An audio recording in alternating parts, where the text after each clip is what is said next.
Meus queridos irmãos e irmãs, meus amigos e minhas amigas, eu desejo que a graça e a paz de Jesus estejam com todos vocês e assim permaneçam. Eu desejo também que o Senhor ilumine a mim e me capacite a comunicar a sua palavra de maneira clara a você.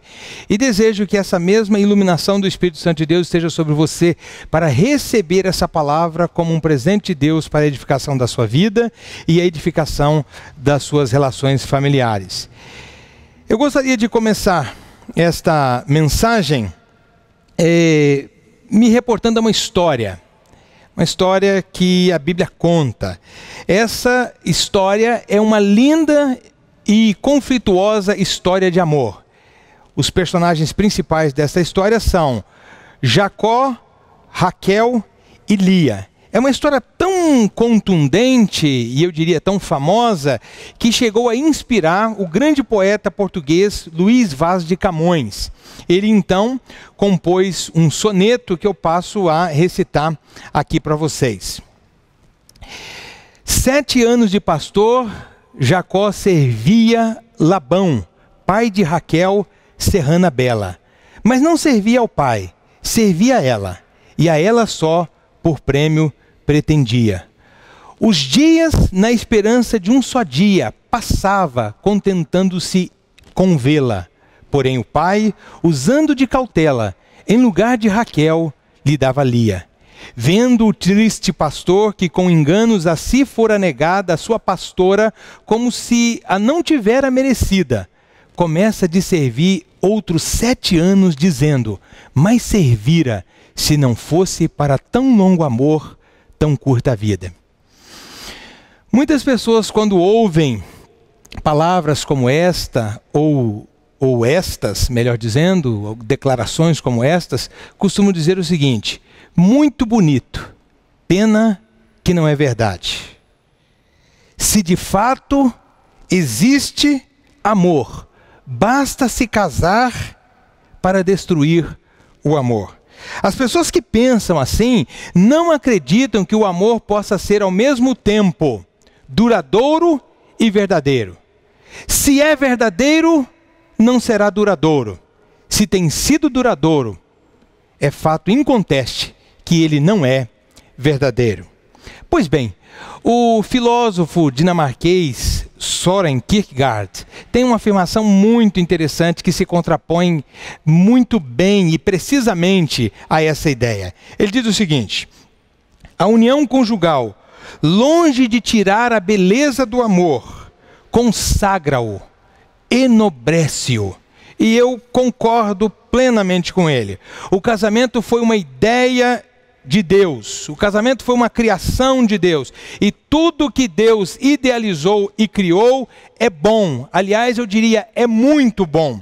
Portanto, o casamento é sim uma coisa muito boa. Porém, como muitos bem nos lembra Erasmo e Roberto, é preciso saber viver para mais tarde não sofrer.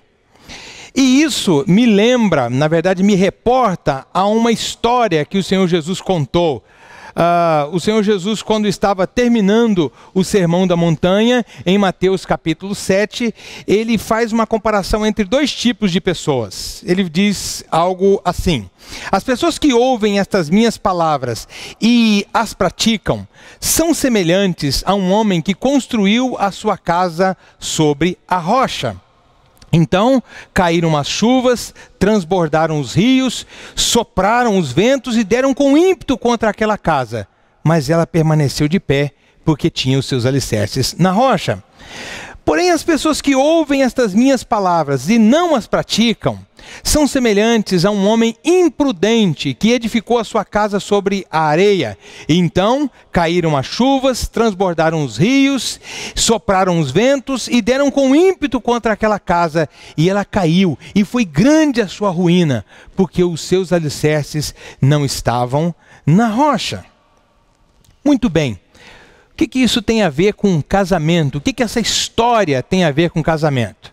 Pois bem, eu não sei se vocês já observaram, é bem provável que sim, mas a raiz da palavra casamento é casa. o radical, aquela partezinha da palavra que não muda, no caso da palavra casamento, é casa. E casa nos remete à ideia de aconchego, abrigo, segurança. E nestes tempos de pandemia, muito mais do que nunca, casa nos remete à ideia de refúgio. Mas também a palavra casa nos remete à ideia de construção. Toda casa bonita, toda casa que você vê e admira, teve que ser construída. As casas não nascem. Para que uma casa exista, é preciso que haja sonho, é preciso que haja planejamento, é preciso que haja muito trabalho, dedicação, é preciso que haja, enfim, muito investimento para que uma casa deixe de ser um sonho e se torne realidade. A casa tem que ser construída. E existem casas que são bem construídas e existem casas que são mal construídas. Da mesma forma, os casamentos que você admira, quando você olha para um casal e tem aquele casal como uma inspiração para o seu próprio casamento, pode ter certeza, para que aquela relação pudesse se tornar uma relação que agora é alvo da sua admiração, houve ali muito investimento, houve muito trabalho cultivando aquela relação. Uma relação não nasce pronta. O casamento, portanto, não é algo que nasce pronto. Assim como a casa, o casamento precisa ser construído. E, obviamente, assim como as casas, os casamentos podem ser bem construídos ou mal construídos. Eu diria, aliás, para fazer uma conexão com a história que Jesus contou, os casamentos podem estar edificados sobre a areia ou podem estar edificados sobre a rocha. E como nós vimos na história que Jesus contou, tudo que nós edificamos sobre a areia, quando enfrenta a crise, experimenta ruína. Mas aquilo que está edificado sobre a rocha, quando enfrenta a crise, ainda que seja abalado, não experimentará o colapso e a ruína, porque tem alicerces firmes, alicerces na rocha. E a rocha, nesse caso, é a palavra de Deus, é a vida com Deus, é o ensinamento do Senhor Jesus. Então eu imagino que você sempre quis e continua querendo, ou quem sabe você passou a querer, um casamento que esteja edificado sobre a rocha. Eu imagino que você deseje continuar assim, ou quem sabe começar a experimentar isso. Um casamento que enfrenta a crise e permanece firme. Um casamento que enfrenta a crise e ao mesmo tempo não só permanece firme, mas amadurece, se torna melhor. Então eu quero compartilhar com vocês nessa noite três pilares que, uma vez fundamentados na rocha, uma vez que fundamentados na vida com Jesus, uma vez que fundamentados naquilo que a palavra de Deus ensina, é um casamento que vai resistir à crise e vai amadurecer. Quais seriam, então, esses três pilares que sustentam um casamento na crise e fazem com que o casal experimente amadurecimento após a crise? Pois bem, esse é o tema, então, os pilares do casamento que resiste à crise e amadurece. Os pilares do casamento que resiste à crise e amadurece. Para isso eu quero te convidar a ler a palavra de Deus em Gênesis capítulo 2, versículo 18. Eu vou ler do versículo 18 até o versículo 25. E gostaria que você acompanhasse a leitura que farei então. Gênesis capítulo 2, do versículo 18 ao versículo 25, nos diz o seguinte: Então o Senhor Deus declarou: Não é bom que o homem esteja só. Farei para ele alguém que o auxilie e lhe corresponda. Depois que formou da terra todos os animais do campo e todas as aves do céu, o Senhor Deus os trouxe ao homem para ver como este lhe chamaria. E o nome que o homem desse a cada ser vivo seria o seu nome. Assim, o homem deu nomes a todos os rebanhos domésticos, às aves do céu e a todos os animais selvagens. Todavia, não se encontrou para o homem alguém que o auxiliasse e lhe correspondesse. Então, o Senhor Deus fez cair um pesado sono sobre o homem e, enquanto este dormia, tirou-lhe uma das costelas, fechando o lugar com carne. Com a costela que havia tirado do homem, o Senhor Deus fez uma mulher e a levou até ele.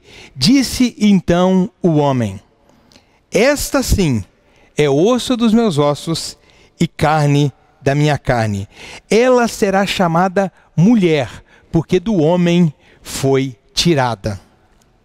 Por esta razão, o homem deixará pai e mãe e se unirá à sua mulher, e eles se tornarão uma só carne.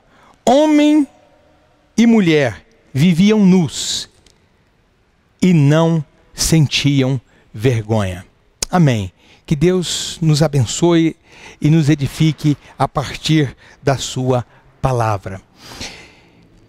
Como eu te disse, nós vamos conversar sobre os pilares do casamento que resiste à crise e amadurece. E eu quero falar então de 3 pilares do casamento que resiste à crise e amadurece.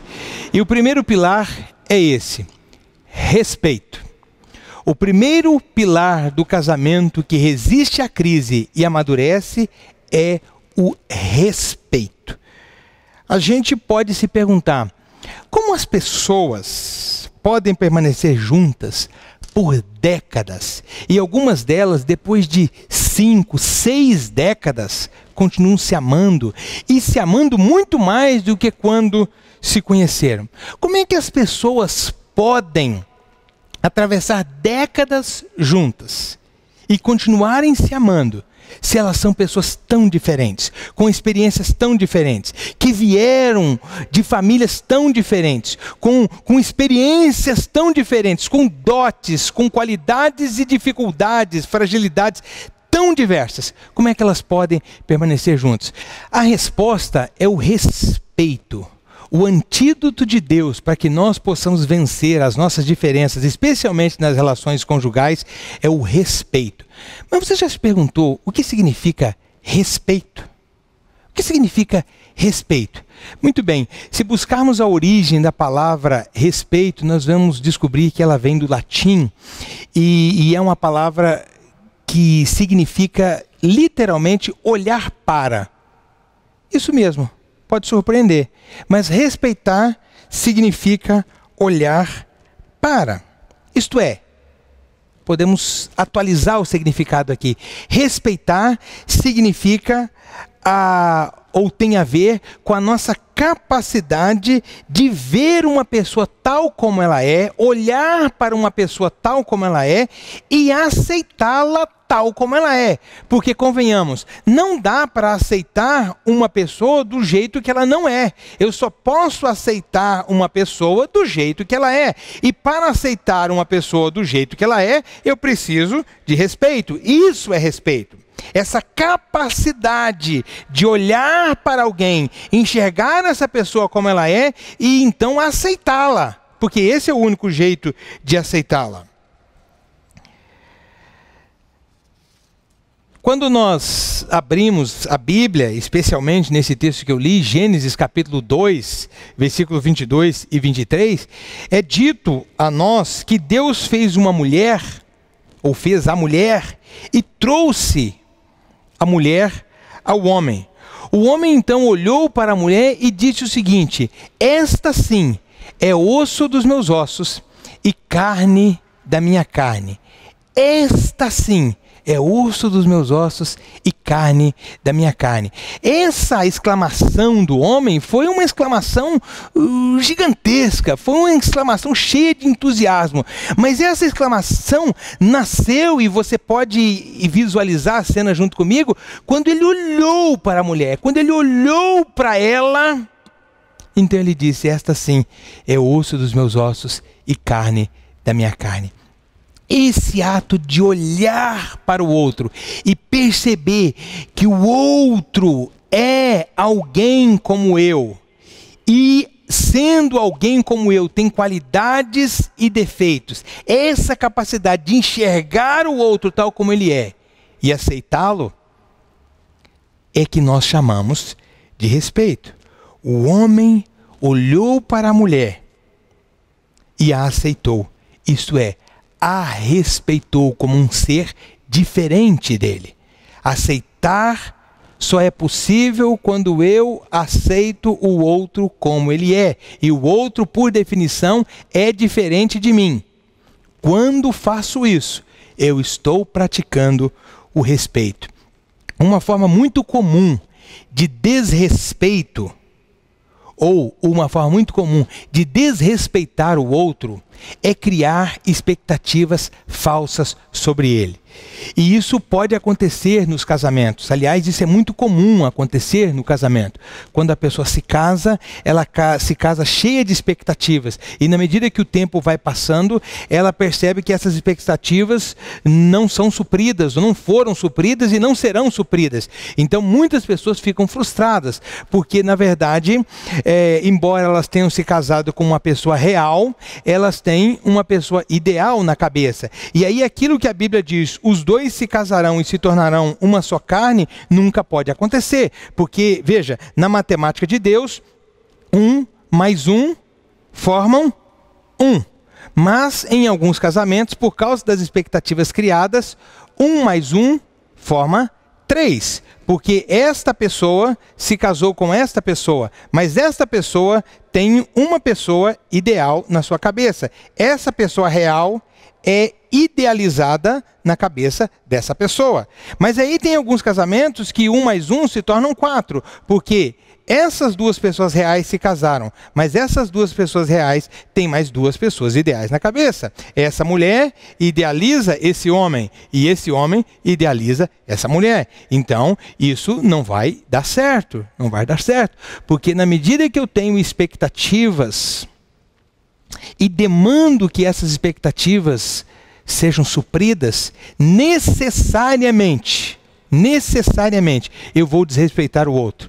Porque pode ser que o outro seja incapaz de corresponder àquelas minhas expectativas. Inclusive porque aquelas expectativas são falsas, irreais e impossíveis de serem supridas. Então, é um conselho que eu dou para você. O conselho que vem da palavra de Deus é: aceite o seu marido como ele é. Aceite a sua esposa como ela é. E aí talvez você vai dizer assim: pastor, mas você não conhece a minha esposa. Você não conhece o meu marido. Ele precisa mudar em muitas coisas. A minha esposa precisa mudar em muitas coisas. Olha, eu concordo com você que pode ser que o seu marido precise mudar. Pode ser que a sua esposa precise mudar. Mas as pessoas não mudam sob pressão. As pessoas não mudam porque nós queremos que elas mudem. Na verdade, as pessoas precisam se sentir amadas tal como elas são. E uma vez que elas se sintam amadas tal como elas são, e digo de novo, só é possível amar uma pessoa do jeito que ela é. Não tem como eu amar uma pessoa de um jeito que ela não é. Não tem como eu amar uma pessoa de um jeito que eu gostaria que ela fosse. Quando eu amo a pessoa do jeito que ela é, quando eu a aceito, isto é, quando eu a respeito nas suas qualidades e limitações, ao se sentir amada por mim, ela encontra a segurança que ela precisava para então se abrir para as mudanças que talvez se façam necessárias. Se eu quero que uma pessoa mude, eu não vou lograr êxito nesse processo se eu continuar criticando essa pessoa e insistindo para que ela mude.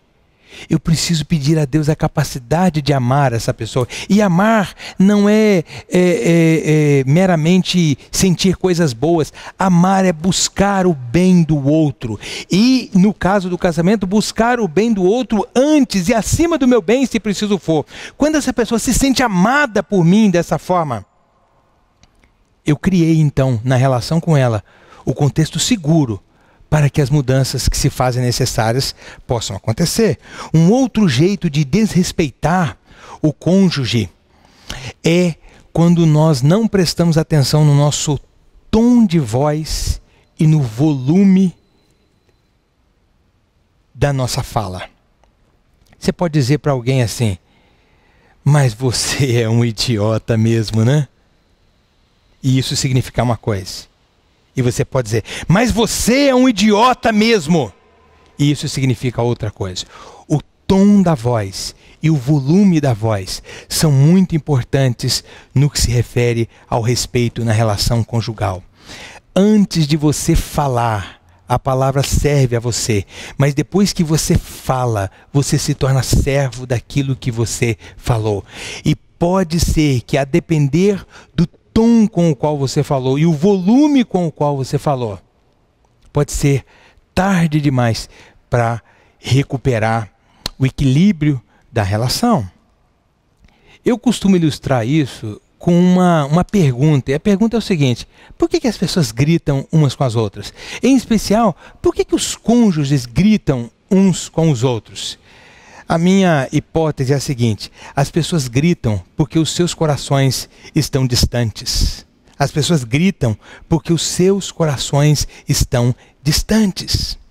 A falta de respeito distancia os nossos corações. E uma evidência de que os nossos corações estão se distanciando ou se distanciaram é o tom com o qual nós falamos com o nosso cônjuge e o volume que nós usamos para falar com o nosso cônjuge, sobretudo quando estamos nervosos ou sobretudo quando estamos sob tensão. Quando nossos corações estão unidos, nós não precisamos falar alto. Aliás, quando os nossos corações estão unidos, pensem, por exemplo, quando vocês namoravam, quando vocês estavam super apaixonados, não precisava gritar, bastava olhar para o outro. Não precisava sequer falar, e o outro já entendia tudo o que era dito meramente por um olhar. Mas por que as pessoas gritam?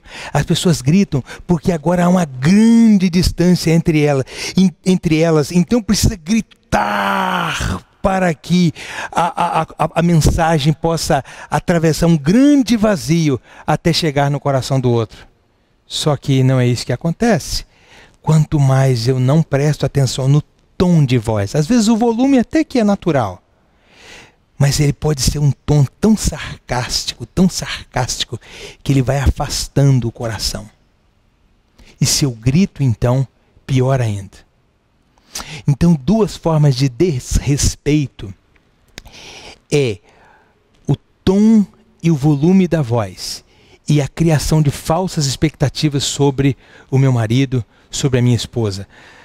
Segundo pilar do casamento que enfrenta a crise e amadurece é o companheirismo.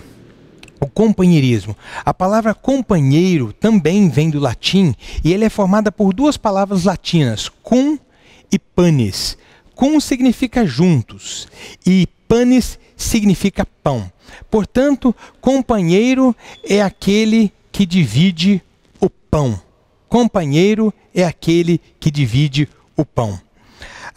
Os mercadores europeus da Idade Média, para enfrentar os riscos das viagens comerciais muito perigosas naqueles tempos de salteadores de estrada, bandoleiros de caminhos, assaltantes de caravana, piratas e corsários, se reuniam em companhias. E as companhias eram formadas pelos cumpanes, isto é, aqueles que ao longo da jornada dividiriam o agasalho, ocasionais tetos de abrigo e, com certeza, o suado pão de cada dia. Companheiro, portanto, é aquele ou aquela com quem dividimos o pão disponível. É aquela pessoa com quem dividimos o que para nós é essencial. Seja o sonho, seja o pão, seja o prazer e seja até mesmo a dor. Isso é ser companheiro.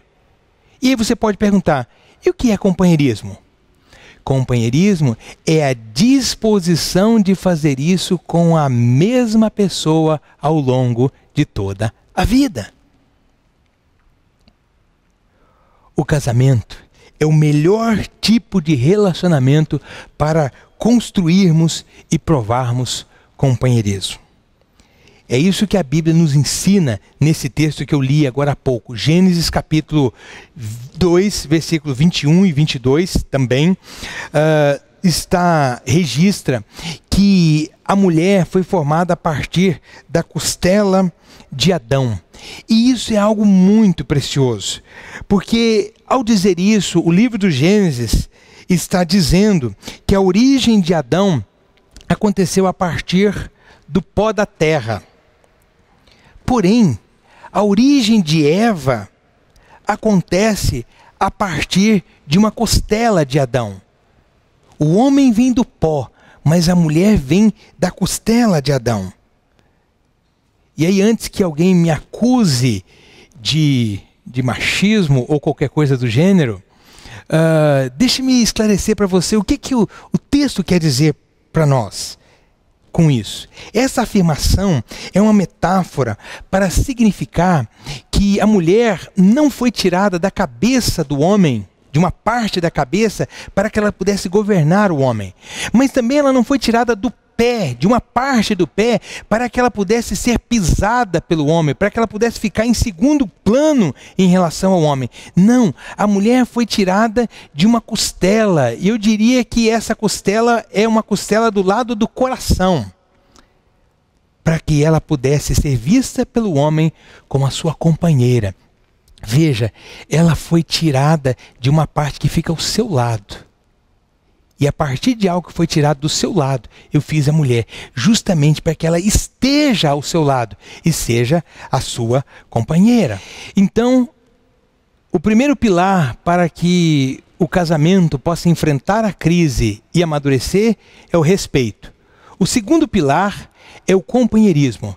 Mas o terceiro pilar para que o casamento possa enfrentar a crise e amadurecer é a bênção de Deus. É a bênção de Deus. E eu diria que, embora eu esteja colocando aqui a bênção de Deus em terceiro lugar na minha fala, primeiro vem a bênção de Deus. Porque sem a bênção de Deus não haverá respeito e muito menos companheirismo. Então, respeito, companheirismo e a bênção de Deus. Gênesis capítulo 1, versículo 31, nos diz que quando Deus terminou toda a obra da criação, ele viu que tudo havia ficado muito bom. E no capítulo 2, versículo 2, é dito que Deus abençoou tudo que ele havia criado. Não só ficou muito bom, mas porque ficou muito bom, Deus abençoou tudo que ele havia criado. Embora essa afirmação esteja no texto anterior ao texto que eu li, eu creio que aquilo que é dito no texto anterior ao texto que eu li, vale também para aquilo que eu li.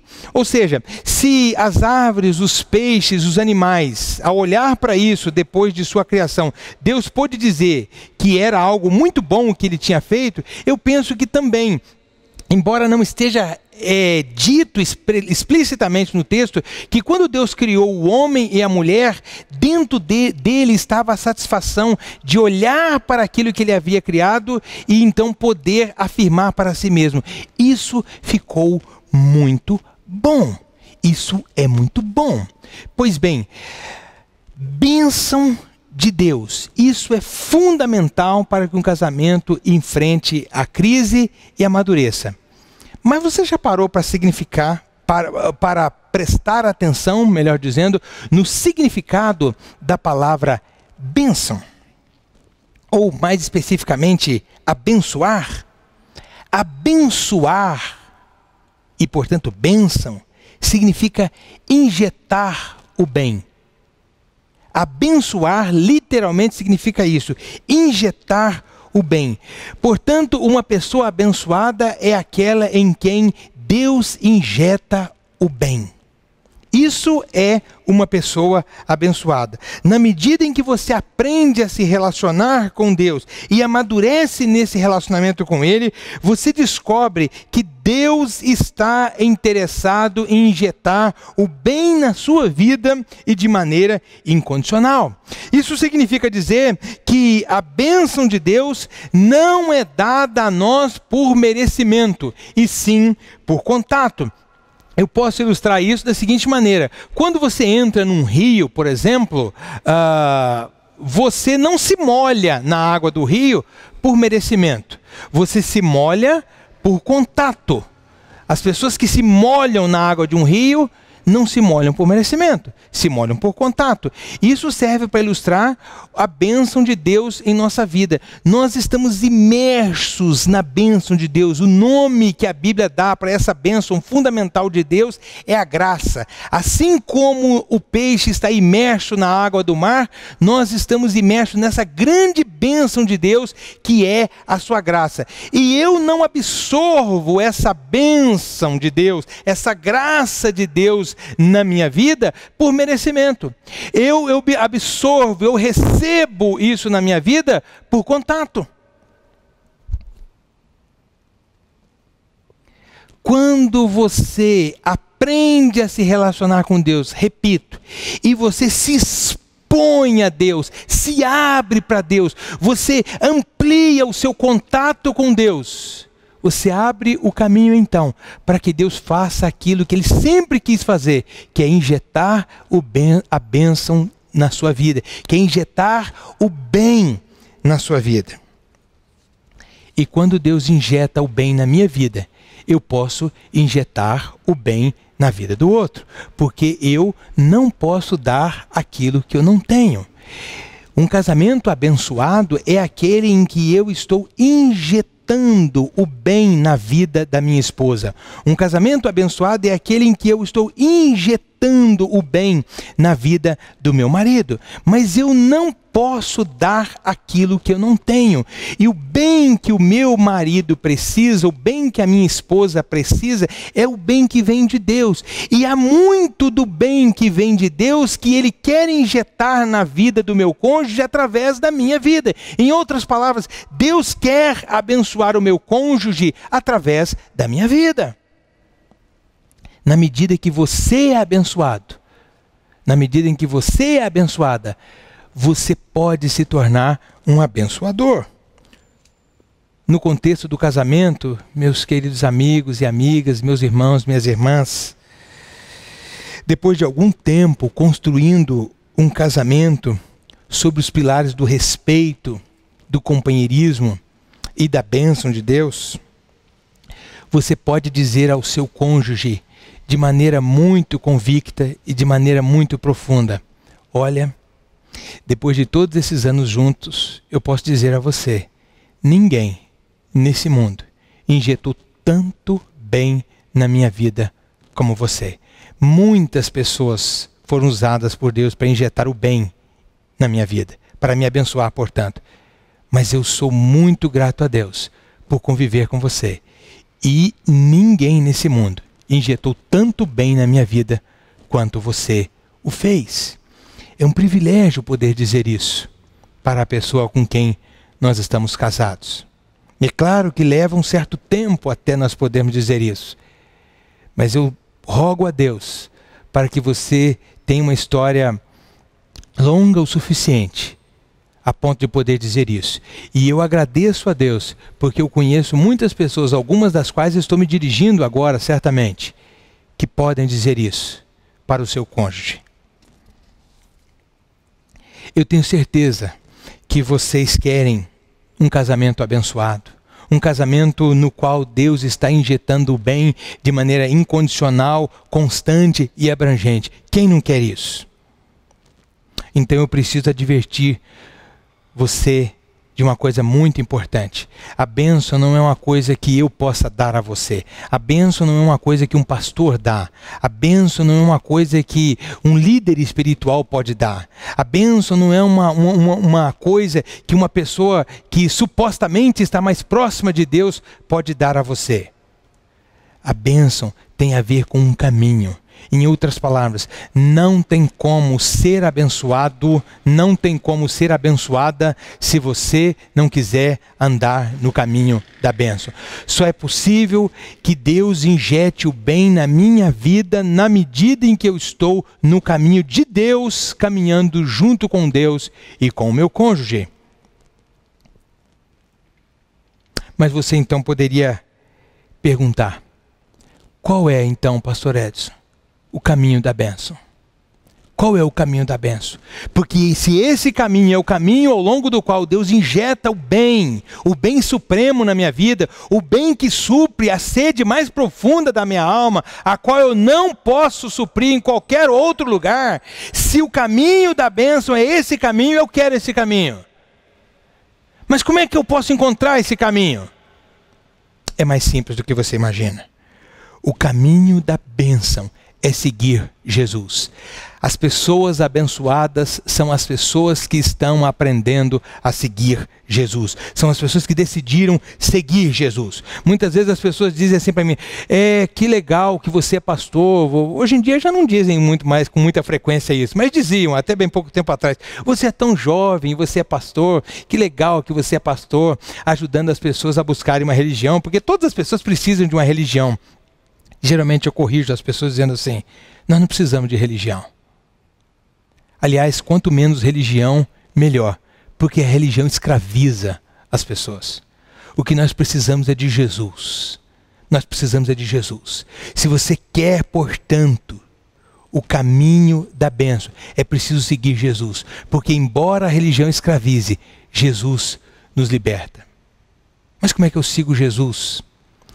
Aprendendo o jeito de viver de Jesus. Jesus nos ensinou um jeito de viver e nós, Igreja Presbiteriana de Leme, queremos ser uma comunidade formada por pessoas que estão aprendendo o jeito de viver de Jesus e que então, porque estão aprendendo o jeito de viver de Jesus, como comunidade, essas pessoas querem compartilhar, nós queremos compartilhar o jeito de viver de Jesus, porque o jeito de viver de Jesus é o único jeito de viver que uma pessoa vive e com certeza absoluta não se arrependerá de ter vivido assim. Se houvesse um jeito de viver mais extraordinário que o jeito de viver de Jesus, certamente Jesus teria vivido desse jeito. Você quer andar no caminho da bênção? Siga Jesus. Aprenda o jeito de viver de Jesus. E não desista até que você veja o triunfo do bem sobre o mal, na sua vida, na vida das pessoas com quem você convive e no mundo no qual nós estamos inseridos. Se assim procedermos, nós estamos no caminho de construir um casamento abençoado, um casamento que resiste à crise. Quais são então os pilares de um casamento que resiste à crise e amadurece? Respeito, companheirismo e bênção de Deus. É isso que eu desejo para você, é isso que eu espero que você experimente em nome de Jesus, para a glória de Jesus e para a sua alegria e para a satisfação e a bênção da sua família. Amém.